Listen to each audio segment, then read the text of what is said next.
আমাদের এখন practice teaching চলছে, কেউ আসেনি, আমি আগে আগে চলে এসেছি। কারণ আমার এইসব দিনে না ভীষণ টেনশন হয়, মনে হয় কি আমি যদি সবার থেকে লেট হয়ে যাই, তো সেখানে আগে আগে চলে এসছে, সেখানে কেউ আসলে স্যার ছাড়া, স্যার এসছে। আমি ভেবেছি তোমাদের সাথে সবটা শেয়ার করবো, যে কীভাবে আমাদের প্র্যাকটিস টিচিং হয় না হয়। সবটা হয়তো পারবো না, সবটা তো সম্ভব নয়, তবু চেষ্টা করবো যতটুকু করা যায়, একটু ছোটো ছোটো ভিডিও করে পরে ভয়েস ওভার দেওয়া।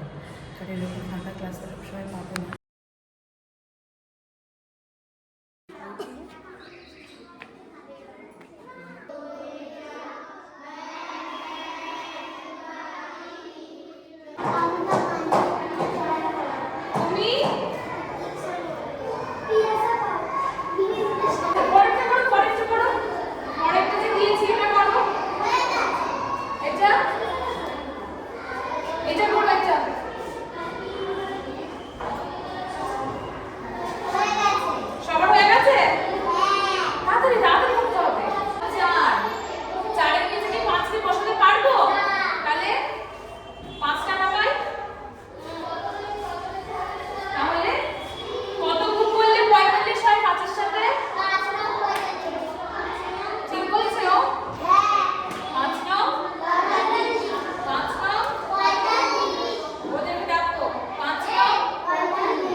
আজকে মোটামুটি ক্লাস এখানেই শেষ করলাম, যতটুকু পেরেছি তোমাদের সাথে শেয়ার করেছি। বাকি যে ভিডিওগুলো করতে পারিনি সেগুলো চেষ্টা করবো। এখন মোটামুটি আমাদের 2 মাস মতো এই প্র্যাকটিস টিচিংটা চলবে, সেই সময় তোমাদের সাথে শেয়ার করার। বাকি এত মানে প্রেশার থাকে, প্রত্যেক কটা পড়ানোর ক্লাস নেওয়ার পর আমাদেরকে খাতা রেডি করতে হয়, স্যারেদেরকে দিয়ে সাবমিট করে স্যারেদেরকে দিয়ে সাইন করাতে হয়। তা সেগুলোর মাঝখানে তো ভিডিও করা সবসময় সম্ভব হয় না, তবুও যতটুকু পেরেছি করেছি।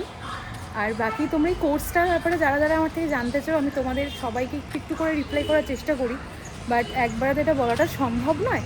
তো আমি চেষ্টা করবো, যেহেতু এটা লাস্ট ইয়ার, আমি সেই জন্য সব কিছু তোমাদের সাথে একটু একটু করে শেয়ার করার।